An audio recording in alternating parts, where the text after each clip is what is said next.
अब साथ में बोलो। सूक्त कितने हैं? 1028। 1028 ठीक है। उसके ऋचाएं कितनी है? 10,462। कितनी है? 10,462। ठीक है 10,462 ठीक। अब इन ऋचाओं को पढ़ने वालों को क्या बोलेंगे? होत्री। क्या बोलेंगे? होत्री। होत्री ठीक है, होत्री बोलेंगे। उसके बाद आगे बढ़ते हैं। उसके बाद आगे ये तो हो गया वेदों के संकलन करता महर्षि वेद व्यास हो गए ठीक है। कौन हो गए? किस मंडल में क्या चीज हाँ का अब आता चर्चा है इंपॉर्टेंट चीज पर, किस मंडल में क्या चीज का चर्चा होता है ठीक है। तो ऋग्वेद के तीसरे मंडल में किस चीज का चर्चा है? सूर्य देव और गायत्री मंत्र का उल्लेख। इसमें हम गायत्री मंत्र का उल्लेख है जिसको किसको समर्पित है? सूर्य देवता और सावित्री को समर्पित ठीक है सावित्री को समर्पित है ठीक है। कौन से मंडल में है? तीसरे मंडल। तीसरे मंडल में चलो ठीक है। उसके बाद कौन से मंडल को खील कहा जाता है? 8वें मंडल को, इसको लिखा हाथ से लिखा गया है। हस्तलिखित मंडल को ठीक है। 8वें हस्तलिखित मंडल को खील कहा जाता है। चलो बढ़िया है। उसके बाद आगे बढ़ते हैं। आगे हो गया तुम्हारा किस मंडल में सोम देवता का वर्णन है? 10वें मंडल। 10वां मंडल में सोम देवता। 9वें मंडल। 9वें मंडल में सोम देवता का वर्णन है ठीक है। और चतुस्वर्ण किसमें किसमें उल्लेखित है? 10वें मंडल। 10वें मंडल में ठीक है। चतुस्वर्ण में कौन कौन से वर्ण आ जाता है? ब्राह्मण, क्षत्रिय, वैश्य और शूद्र ठीक है। आगे बढ़ते हैं ठीक, ये सब हो गया। उसके बाद ऋग्वेद में एक पॉपुलर शब्द है अघन्य, बहुत बार प्रयोग किया गया ऋचाओं में। तो अघन्य किसको बोलेंगे? गाय को। किसको बोलेंगे? गाय को। ठीक है। उसके बाद ऋग्वेद में जो 10,462 ऋचाएं हैं ठीक है। कितनी ऋचाएं हैं? 10,462। उसमें इंद्र के लिए कितनी ऋचाएं का प्रयोग किया गया है? 250। ठीक है। और अग्नि के लिए 200 चलो। उसके बाद पहला हो गया ऋग्वेद, अब हो गया यजुर्वेद ठीक है। यजुर्वेद में किसका उल्लेख मिलता है? किस चीज का उल्लेख मिलता है? मतलब किस बलि एवं कर्म कांड का ठीक है। बलि एवं कर्म कांड में जो भी मंत्रों का उल्लेख होता है किसमें उल्लेख मिलता है? यजुर्वेद में ठीक। किसमें उल्लेख मिलता है? यजुर्वेद में ठीक है। बलिदान की विधि का वर्णन किसमें मिलता है? यजुर्वेद में ठीक है। अब यजुर्वेद को पढ़ने वाले को क्या बोलते हैं? अद्वैव ठीक है।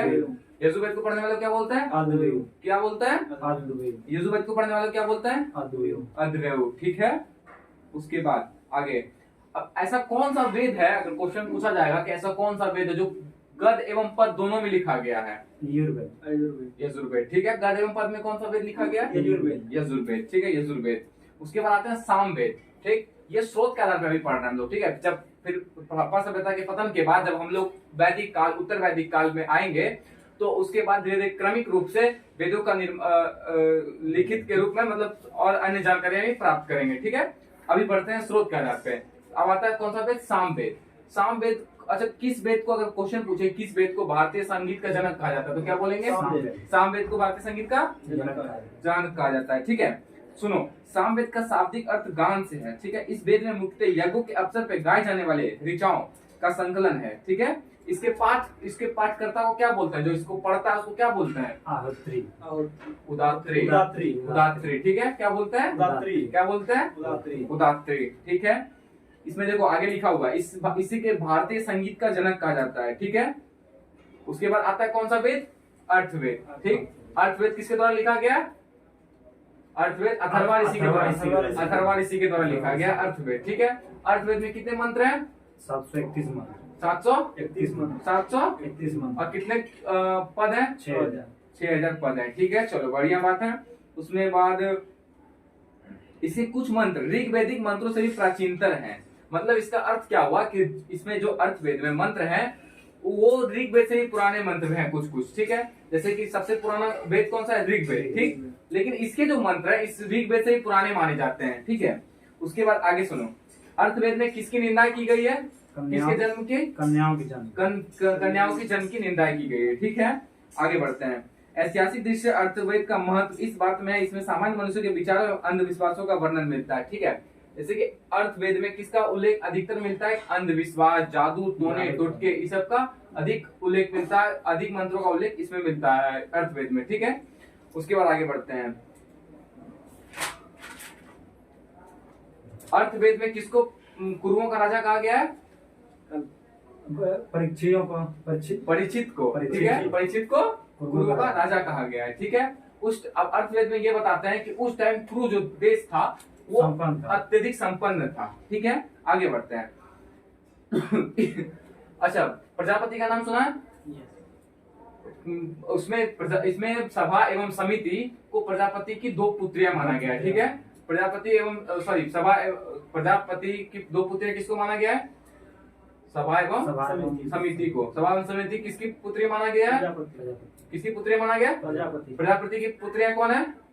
समिति और सभा। सभा और समिति, ठीक है। उसके बाद सबसे प्राचीन वेद ऋग्वेद है और सबसे बाद के वेद अर्थवेद। सबसे बाद के वेद अर्थवेद, ठीक है। वेदों को बड़ी बातें समझने के लिए 6 वेदांगों की रचना हुई है। अब 6 वेदांग को रचना किया गया वेदों को समझने के लिए। अब 6 वेदांग को बता दो, कोई तुम लोग में से बता पाएगा? हाँ। बताओ। शिक्षा, हाँ, ज्योतिष, हाँ, कल्प, हाँ, व्याकरण, हाँ, छंद, हाँ, निरुक्त। निरुक्त। चलो बढ़िया, तुम बताओ। व्याकरण, हाँ, निरुक्त, हाँ, छंद, हाँ, ज्योतिष, हाँ, कल्प, हाँ। निरुक्त। निरुक्त एक बार पहले बोल चुका है। ज्योतिष, ज्योतिष, ठीक है। अब हम बोलते शिक्षा, कल्प, छंद, निरुक्त, ज्योतिष और एक क्या छूटा रे? व्याकरण। व्याकरण, ठीक है। चलो आगे बढ़ते हैं।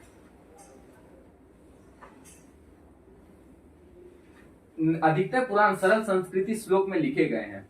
स्त्रियां तथा शूद्र जिन्हें वेद पढ़ने की अनुमति नहीं थी। किसको वेद पढ़ने की अनुमति नहीं था? स्त्रियों को। किसको अनुमति नहीं था? किसको अनुमति नहीं था? स्त्रियों को।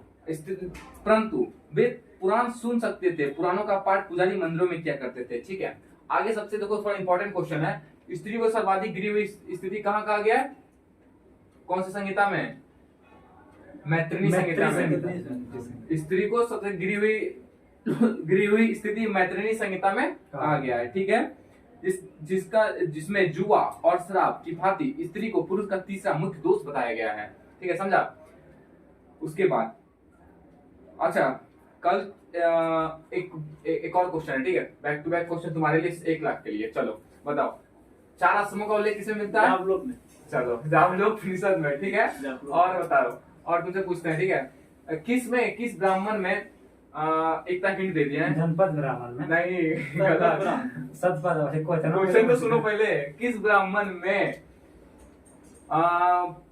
स्त्री को पुरुष की अर्धांगिनी कहा गया है? सतपद ब्राह्मण। चलो बढ़िया है, आगे बढ़ते हैं। स्मृति ग्रंथों में सबसे प्राचीन ग्रंथ किसको माना गया है? स्मृति ग्रंथों में सबसे प्राचीन ग्रंथ किसको माना गया है? मनुस्मृति को। मनुस्मृति में इसमें ही मनुष्य की चर्चा हुआ। हाँ, उत्पत्ति की, मनुष्य की उत्पत्ति की चर्चा इसमें हुआ है। उसके बाद और सुनो, मनुस्मृति में सूंग काल की जानकारी प्राप्त होती है। किस काल की जानकारी प्राप्त होती है? सूंग काल की, ठीक है। उसके बाद एक और स्मृति है नारद स्मृति। कौन सी स्मृति है? नारद स्मृति में किस वंश की जानकारी मिलती है? गुप्त वंश की। किस वंश की जानकारी मिलती है? गुप्त वंश की। चलो ठीक है, आगे बढ़ते हैं। उसके बाद जातक में बुद्ध की पुनर्जन्म की कहानी वर्णित है। जातक कथा नाम सुना होगा, बौद्ध ग्रंथ का जातक कथा, ठीक है। जातक कथा में बुद्ध की पूर्व जन्म की कहानी का वर्णन होता है, ठीक है। हीनयान का एक प्रमुख ग्रंथ कथा वस्तु है, जिसमें महात्मा बुद्ध के जीवन चरित्र में अन्य कथानकों के साथ वर्णित है, ठीक है। आगे बढ़ते हैं। जैन साहित्य को क्या कहा जाता है? आगम। जैन साहित्य को क्या कहा जाता है? आगम, ठीक है। उसके बाद जैन साहित्य का प्रमुख ज्ञान हमें कहां से प्राप्त होता है? जैन साहित्य का प्रमुख डिस्टर्ब करता हूं। जैन साहित्य का प्रथम ज्ञान कहां से प्राप्त होता है? जैनों का प्रथम किस साहित्य से प्राप्त होता है? बहुत ही क्वेश्चन है। भूल गया, चलो कोई बात नहीं। कल्प सूत्र से, ठीक है। सुन लो इसको। जैन साहित्य को आगम कहा जाता है। जैन धर्म का प्रारंभिक इतिहास कल्प सूत्र से प्राप्त होता है। जैन ग्रंथ भगवती सूत्र में महावीर के जीवन कृत्यों तथा अन्य समकालिकों के साथ उनके संबंधों का विवरण मिलता है, ठीक है। अर्थ, उसके बाद आगे सुनो। अर्थशास्त्र किसके द्वारा लिखा गया है? किसके द्वारा लिखा गया? विष्णुगुप्त के द्वारा। क्या लिखा गया है? विष्णुगुप्त। क्या लिखा गया है? अर्थशास्त्र, उसी का नाम है। विष्णुगुप्त, कौटिल्य और चाणक्य, ये सब नाम किसका है? कौटिल्य। विष्णुगुप्त, कौटिल्य, ये सब क्या लिखा है? अर्थशास्त्र, ठीक है। ये सब क्वेश्चन घुमा के पूछ सकता है। और सुनो, उसके बाद इसको 15 अधिकरणों में एवं 180 प्रकरणों में विभाजित है। ठीक है, देखो ये जो अर्थशास्त्र है, ये अर्थशास्त्र मतलब आर्थिक व्यवस्था के बारे में मत समझना, अर्थशास्त्र राजनीतिक व्यवस्था के बारे में लिखा गया है उसमें। ठीक है, और सुनो उसके बाद संस्कृत साहित्य में ऐतिहासिक घटनाओं को क्रमबद्ध लिखने का सर्वप्रथम प्रयास कलहन के द्वारा किया गया। कलहन के द्वारा रचित पुस्तक कौन सी है? कलहन के द्वारा रचित पुस्तक कौन सी है? राजतरंगिणी।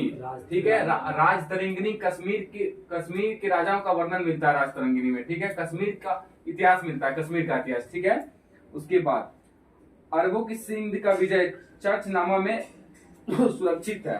ठीक है, अष्टाध्यायी के लेखक कौन है? अष्टाध्यायी के लेखक पाणिनि है, जो कि संस्कृत का एक व्याकरण है, संस्कृत में लिखित व्याकरण है। ठीक है, उसके बाद इसमें मौर्य से पहले का इतिहास, मौर्य युगीन राजनीतिक अवस्था की जानकारी प्राप्त होती है। कात्यायन की गार्गिक संहिता एक ज्योतिष ग्रंथ है, फिर भी इसमें भारत में होने वाली यवन आक्रमण का उल्लेख मिलता है।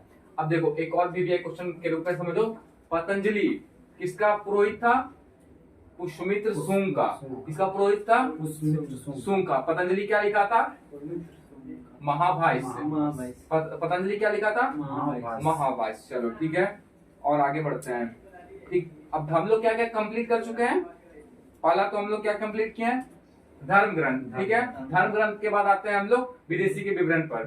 विदेशी विवरण पर, ठीक है, तो विदेशी विवरण में कुछ कुछ महत्वपूर्ण जो है वो आए हैं, वो लिखे हैं। ठीक है, तो उसमें सबसे पहला हो गया हेरोडोटस। हेरोडोटस कौन था? इतिहास का जनक, इतिहास का पिता मानते हैं हेरोडोटस को। हेरोडोटस की पुस्तक का नाम क्या है? हिस्टोरिका। क्या था? हिस्टोरिका। अब अगला कौन सा है? अगला इंपॉर्टेंट मानेंगे मेगास्थनीज को। कौन है? मेगास्थनीज। ठीक है, मेगास्थनीज किसके दरबार में आया था? कौन किसके दरबार में? चंद्रगुप्त मौर्य। हाँ, वो उसकी पुस्तक का नाम क्या है? इंडिका। इंडिका। ठीक है, इंडिका। चलो आगे बढ़ते हैं। आगे हो गया एक डाइमेकस। ठीक है, डाइमेकस जो था वो सीरियन नरेश अंत्योकस का राजदूत था, जो कि बिंदुसार के दरबार में आया था। किसके दरबार में आया था?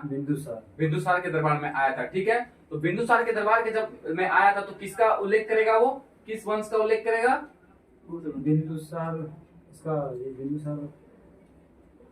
बिंदुसार किसका बेटा था? अशोक का बेटा था। नहीं, बिंदुसार अशोक का बेटा ही था, बाप था बिंदुसार, अशोक का बेटा था बिंदुसार। ठीक है, तो बिंदुसार मौर्य युग का था बिंदुसार। ठीक है, तो मौर्य युग का जब था तो वो मौर्य युग का ही वर्णन करेगा। ठीक है, उसके आगे बढ़ते हैं। एक और हो गया डायोनिसिस। डायोनिसिस भी विदेशी यात्री था। वह किसके दरबार में आया था? वह टॉलमी फिलाडेल्फस का राजदूत था। किसका राजदूत था? किसका राजदूत था? Ptolemy Philadelphus. कौन था? टॉलमी नेचुरल हिस्ट्री का लेखक है टॉलमी फिलाडेल्फस। ठीक है, किसका लेखक है? नेचुरल हिस्ट्री नहीं, दिल्ली था नेचुरल हिस्ट्री का। ये लिखा है टॉलमी भारत का भूगोल। ठीक है, भारत का भूगोल। टॉलमी का लिखा है भारत का भूगोल, यहाँ नहीं होगा, आगे होगा। ठीक है, टॉलमी क्या लिखा है? भारत का भूगोल। ठीक है, तो अगर कुछ क्वेश्चन पूछा डायोनिसिस किसका राजदूत था तो क्या बोलेगा? टॉलमी फिलाडेल्फस का। टॉलमी फिलाडेल्फस का। ठीक है, टॉलमी फिलाडेल्फस का। उसके बाद ये किसके दरबार में आया था? किसके दरबार में आया था? चलो एक हिंट देते हैं, अशोक के दरबार में आया था। ठीक है, तो किस युग का जानकारी देगा? मौर्य वंश का। ठीक है, चलो आगे बढ़ते हैं। एक हो गया टॉलमी क्या लिखा था? भारत का भूगोल। ठीक है, एक हो गया पिल्ली क्या लिखा था? Natural history. ठीक है, एक महत्वपूर्ण है स्रोत जिसमें देखो पेरिप्लस ऑफ द ईस्ट्रेशियन सी। इस पुस्तक का लेखक पता नहीं कौन है, लेकिन यह पुस्तक उस समय के भारत के बंदरगांव तथा व्यापारिक वस्तुओं के बारे में जानकारी देती है। ध्यानपूर्वक सुनो सब चीज। ठीक है, अब हो गया चीनी लेखक। विदेशी विवरण में चीनी लेखक भी थे। पहला हो गया फाइयान। फाइयान कौन था? विदेशी यात्री। ठीक है, फाइयान किसके दरबार में आया था? चंद्रगुप्त द्वितीय के दरबार में। हाँ, चंद्रगुप्त द्वितीय के दरबार में आया था। ठीक है, चंद्रगुप्त द्वितीय के दरबार में आया था। उसके बाद लौटा कब? 14 वर्षों के बाद लौट गया। ठीक है, इसने अपने विवरण में मध्य प्रदेश की समाज संस्कृति के बारे में वर्णन किया है। ठीक है, उसके बाद आया संयुग्म। ठीक है, यह 1518 में भारत आया। इसने अपने 3 वर्षों की यात्रा में बौद्ध धर्म की प्राप्तियां एकत्रित की। एक हो गया इंपॉर्टेंट फाहियान, ठीक है। फाहियान के बारे में पूछेगा कि किसके दरबार में आया था, तो चंद्रगुप्त द्वितीय के दरबार में आया था, ठीक है। इसने मध्य प्रदेश के बारे में वर्णन किया है कि यह बहुत ही उस टाइम विकसित था, ठीक है। उसके बाद एक हो गया वैनसोंग, ये इंपॉर्टेंट के रूप में इसको देखना हो। वैनसोंग किसके दरबार में आया था? वैनसोंग देख क्या रहा है, वैनसोंग किसके दरबार में आया था? देख सकता है हर्षवर्धन के दरबार में, ठीक है। किसके दरबार में आया था? 20 बार बोलो है। वैनसोंग किसके दरबार में आया था? हर्षवर्धन। किसके दरबार में आया था? हर्षवर्धन, ठीक है। उसके बाद इसकी यात्रा वृत्तांत का नाम क्या है? हर्षवर्धन की सॉरी हर्षवर्धन नहीं, वैनसोंग की यात्रा वृत्तांत का नाम क्या है? सियुकी। वैनसोंग की यात्रा वृत्तांत का नाम क्या है? सियुकी, ठीक है। इसमें 138 देशों का विवरण मिलता है। सोच सकता है वो 138 देश घुमा था। वैनसोंग जो है 138 देशों का विवरण इसमें मिलता है, ठीक है। उसके बाद आगे बढ़ते हैं। इति सिंह, यह 17वीं सदी के अंत में भारत में आया था। यह अपने विवरण में नालंदा विश्वविद्यालय की विक्रमशिला विश्वविद्यालय था अपने समय में भारत का वर्णन करता है, ठीक है। अब आते हैं अरबी लेखक में। अरबी लेखक में एक इंपॉर्टेंट है अल-बरूनी। अल-बरूनी का नाम सुना है? ये किसके दरबार में आया था? किसके साथ आया था ये बताओ? मोहम्मद गजनवी, ठीक है।